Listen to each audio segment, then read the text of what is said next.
അത്യാധുനിക സൗകര്യങ്ങളുമായി ഇനി പുതിയ രൂപത്തിലും ഭാവത്തിലും ഇന്ത്യൻ ബേക്സ് നിങ്ങളെ സ്വാഗതം ചെയ്യുന്നു. Indian bakes, opposite police station, Manjeri road, Wandoor. Nilambur നഗരസഭാ പരിധിയിൽ ശല്യക്കാരായ 11 കാട്ടുപന്നികളെ വെടിവെച്ചു കൊന്നു.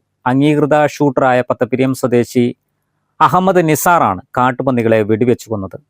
നിലമ്പൂർ നഗരസഭയിലെ വീട്ടിച്ചാൽ ഡിവിഷൻ പരിധിയിൽ നിന്നും 8ഉം തെക്കുംപാടം ഡിവിഷനിൽ നിന്നും 3 കാട്ടുപന്നികളെയാണ് വെടിവെച്ചു കൊന്നത്.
വനം വകുപ്പിന്റെ അനുമതിയോടെ മണ്ണെണ്ണ ഒഴിച്ച് കാട്ടുപന്നികളുടെ ജഡങ്ങൾ സംസ്കരിച്ചു. നിലമ്പൂർ മേഖലയിൽ കാട്ടുപന്നികളുടെ ശല്യം രൂക്ഷമാണ്. നിലവിൽ തദ്ദേശ സ്വയംഭരണ സ്ഥാപനങ്ങൾക്ക് ശല്യക്കാരായ കാട്ടുപന്നികളെ വെടിവെച്ചു കൊല്ലാൻ അനുമതിയുണ്ട്. ഒരു കാട്ടുപന്നിയെ വെടിവെച്ചു കൊന്ന് സംസ്കരിക്കുമ്പോൾ 2000 രൂപ വീതമാണ് അംഗീകൃത ഷൂട്ടർക്ക് ലഭിക്കുക. തദ്ദേശ സ്വയംഭരണ സ്ഥാപനങ്ങൾ ഈ കാര്യത്തിൽ വലിയ അലംഭാവമാണ് തുടരുന്നത്. ആവശ്യമായ ഫണ്ട് നീക്കിവെച്ച് കർഷകരുടെ പരാതി പ്രകാരം ശല്യക്കാരായ കാട്ടുപന്നികളെ യഥാസമയം വെടിവെച്ച് കൊന്നാൽ കർഷകർക്ക് വലിയ ആശ്വാസമാകും.